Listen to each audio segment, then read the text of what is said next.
Hello friends, this video is about T1 Ground Defense. And guys, I believe all of you are already aware that in the game, many are using the T1 Caps defense to protect their keep against the big players. But I have seen that guys, many are interested in the other T1s as well. For example, I will say the T1 Grounds, where the people are showing the more interest.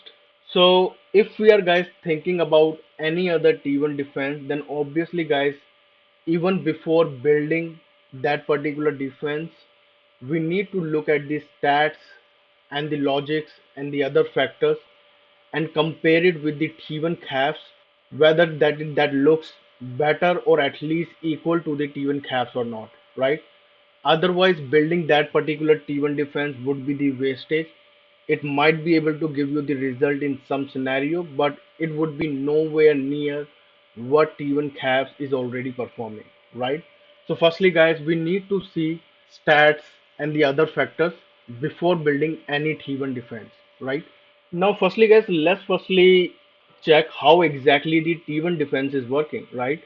Whether it is the T1 Caps or whether it is the T1 Archers or whether it is the T1 Ground or whether it is the T1 Siege, right? So how exactly guys we are deciding which troop type to use in the T1 defense? So firstly guys, let's take a look at the T1 base value. Firstly, let's check it for the ground. These are the base value for the ground guys. The attack 100, defense 300, HP 600 without any research, without anything. These are the base value for the T1s, right? And here this is the base value for the archer. You can see it, attack, defense and HP without anything, right? And these are the base value for the T1 caps guys. I hope no results are added, but it would be nearby, or these are the base value only. And these are the base value for the siege. So guys, you can clearly see that these base values are pretty low. So obviously guys, on the basis of these base value, we are not deciding which troop type to use, right? So what exactly is the factor? Is not the base stats, is actually the what we getting from the refinement, right? So let me show it to you guys. In total, we have the attack 8 slots, same for the HP and same for the defense guys, right? So whatever the max value we can get for the one particular troop type, on the basis of that we are deciding which troop type we have to proceed in terms of building the T1 defense.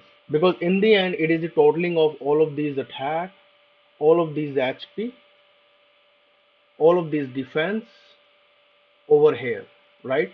All the flat value from wherever we can, in the end, it is the total of the that flat value that is deciding how exactly the T1 defense will going to work out, right? So now guys, let's check it out. What are the flat value that we can get from the refinement for all of these troop types so that we can actually know which troop type is actually having the more potential in the T1 defense, right? So guys, these are the stats that we get from the refinement for the T1, right? So these are the Archer stats guys for attack 634, defense 513, HP 1246. These are the siege stats. Right now you can see it, attack, defense and HP. And these are the ground stats, attack, defense and HP. You can see the max that we can get it out from the refinement, right? And these are the mounted stat guys that you can right now see it, attack, defense and HP.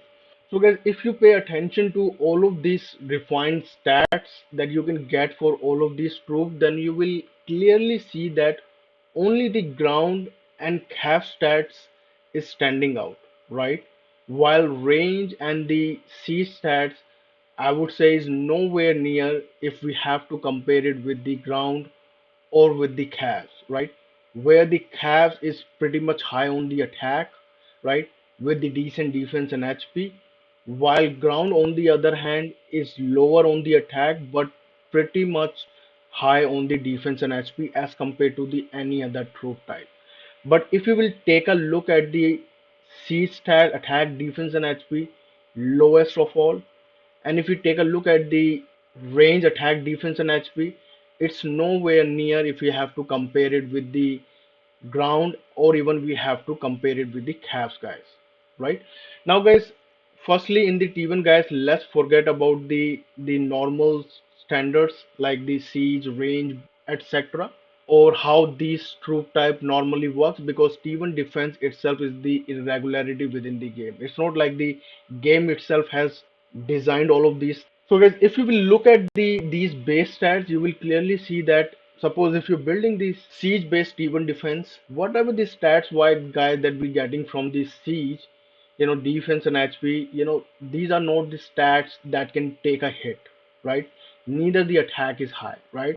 So siege is totally the out of the picture. Now guys, same goes for the archers as well.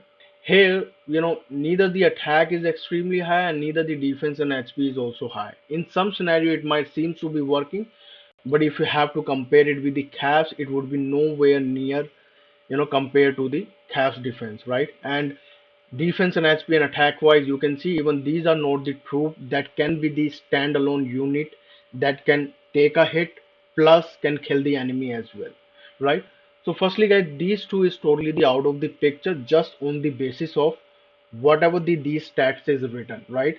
So once we will do the refinement and we'll put these stats on the all 8 slots for the attack, defense, and HP, then in total it's not gonna be anywhere near in terms of letting us take the hit from the any good buff or bigger march size players. Now guys, let's take a look at the ground troops and the calves as well. These two guys looks promising. Where ground defense and HP guys, you can clearly see that it is definitely meant to take a hit. They can easily take a hit, the best as compared to the any other troop type. But what ground is lacking is the attack part. That is the, I would say, the lowest or one of the lowest out of the all, right? Now, if you will look at the Cavs guys, Cavs attack is extremely high, almost the double. But if we will compare with the defense and HP, then Cavs is definitely lacking if we have to compare with the ground guys. So right now, guys, we already do know the Cavs outcome, right?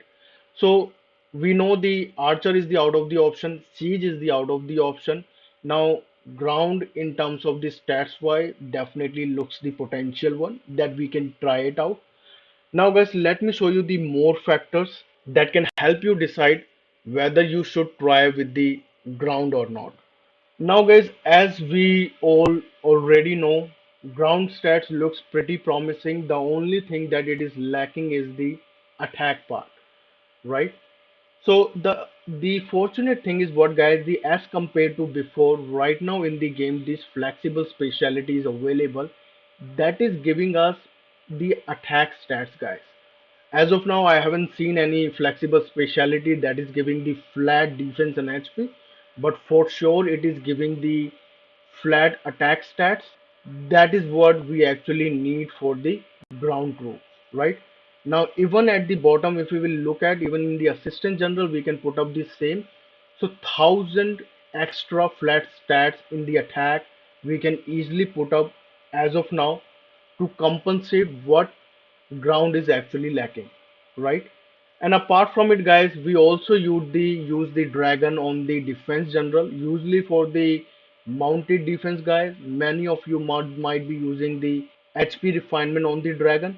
For the ground troops, guys, I will say you go for the ground troop attack. At least in the initial phase, if you're trying and testing, I will say you try for the ground troop attack first to compensate what ground is actually lacking. Now, if I will speak about the refinement for the ground troop attack, guys, that would be the out of the 311 only, right? But still, I will say do the hardcore refinement, and even if it is out of the 311, go for the attack refinement on the all slots, so that we should not be having any weak spot in the T1 ground defense, right? And afterwards, guys, after the testing in the real time scenario, if you facing any problem, then you can try it out the other stats. But initial stage, I will say that go for the ground troop attack on the all slots, so that you can compensate whatever the ground troop is actually lacking, right? Because in the defense and HP, ground troop is already very high if you have to compare it with the T1 cats, right? Now guys, apart from it, what other factor also could be there that can help us decide whether we should proceed with the T1 ground or not if we have to compare it with the T1 calves, right? Now for that guys, let's check it out. What exactly is the hitting order of attack marches on both T1 ground defense and also over the T1 calves defense guys? So guys, let's check it out this particular image and let's firstly speak about the T1 calves defense. So out of all the troop type attack marches, only Archer is what that makes the direct hit on the Kievan Caps defense, and that is the counter troop for the Caps as well. And also guys, Archer is also having the range advantage over the Caps troop type as well. Right? Now if we will look at our Theban Caps defense, what exactly would be the hitting order, to kill the archers? Then the our Theban Caps will firstly will clear the ground layer, then whole Caps layer from top to bottom, and then afterwards they're gonna hit the archers guys. So it would be on the third number. So this is the counter march for the Theban Cavs defense and the disadvantage what Theban Cavs is having against the Archer March guys.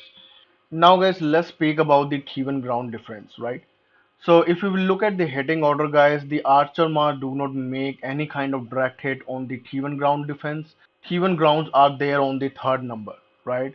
Same goes for the siege as well. No direct hit on the T1 ground defense, but the ground and the caps both hit T1 grounds on the first number while hitting any keep guys, right? So it would be almost like the direct hit from the ground march and even from the caps march as well. But to be exact, guys, it's not like the direct hit. Firstly, your higher tier layer is being targeted first, then the attack comes down below, right? But out of the all four troop types, there are the two troop types, that hits the ground troops on the first number only. Now, where out of the both of these two troop types, the CAFs is the counter march for the ground troop guys. We all know that. So if we will look at the hitting order of our T1 ground defense guys, then our T1 ground will hit the CAFs on the second number guys, right? But again, guys, in the T1 ground defense, there are the two troop types that is making the hit on the T1 ground defense on the first number only. So, guys, if I have to compare the both, then I can see the on both defense there are some disadvantage and some advantages. Now, apart from it, guys, there is a one factor that is hugely falling into the favor of T1 ground defense. And what exactly is that? That is the debuff, guys. Now, for T1 Cavs defense, guys, we all know Archer is what that makes the critical hit, is the counter troop for the T1 Cavs, guys. So, for that, guys, what we do, we try to use the generals, that can give the as much as range troop debuff as possible, and even guys over this ring we get the range of attack debuff guys. And apart from it, on any of other pieces we don't have the range of attack debuff. If you put up instead of this piece, I believe the Aris piece, you might get a little more range of attack debuff, but again you will lose then this enemy troop attack minus 15% and also these debuff as well. So we have to go ahead with the full set of Archimedes set. And on the gates, guys, only this ring is there that is giving the range troop attack debuff, right? That is the counter troop for the T1 Cavs defense, guys, right? And guys, we all do know the how exactly these debuffs are actually working. So guys, if I have to give you the example, just think about it.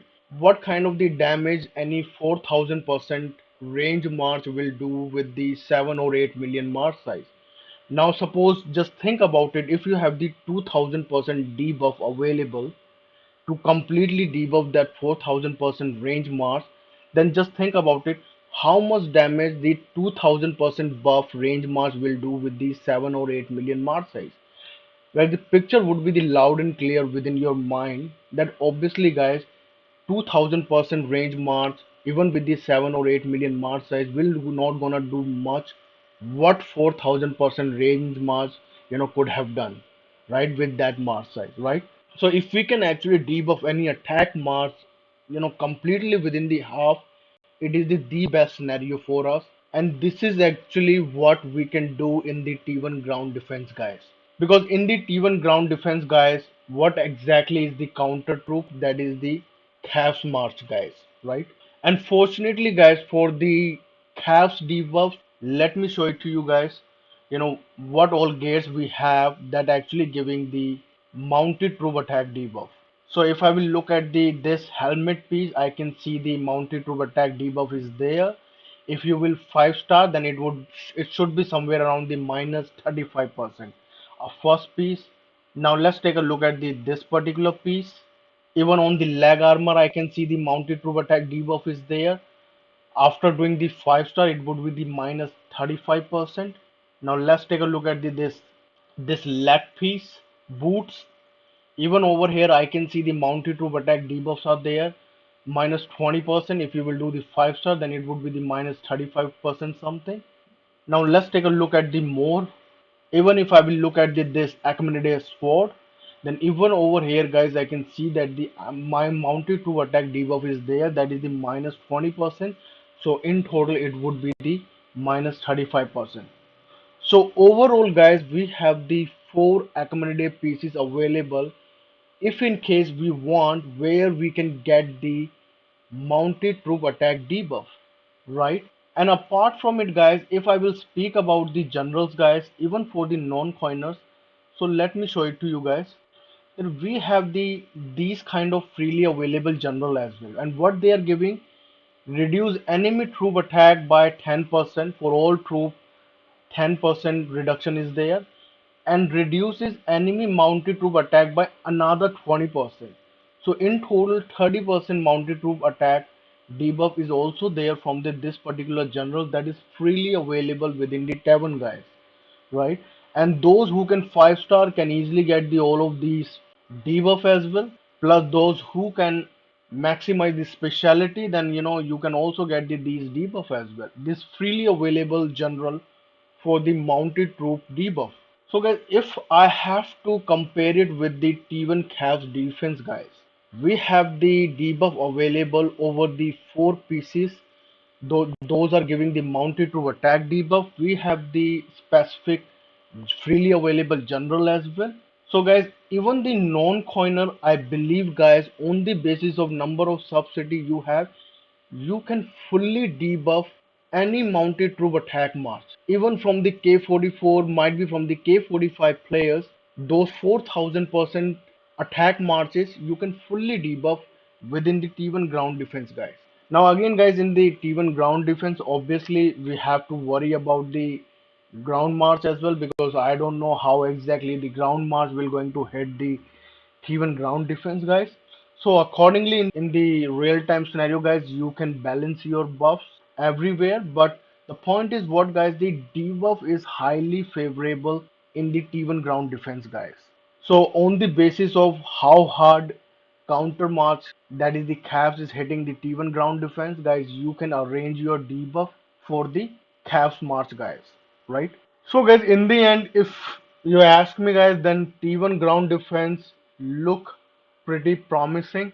If anyone wants to try it out, guys, I will say you can go ahead with it, right? But again, guys, who knows how the things will turn out in the real time scenario, because there could be the many other factors like the speed and how exactly the game is controlling the movement of the all of these troop types, or some unknown factor that I might be missing out, right? But on the basis of the stats, debuff, guys, right, I have, and even on the basis of the hitting order as well, T1 grounds looks promising, I would say, and looks worthwhile that you can give it a try.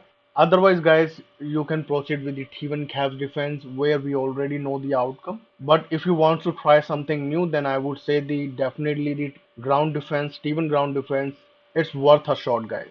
So I think, guys, yep, this is it for this particular video, and thank you, guys, thanks for watching, and we'll see you all in the next video, and bye bye for now.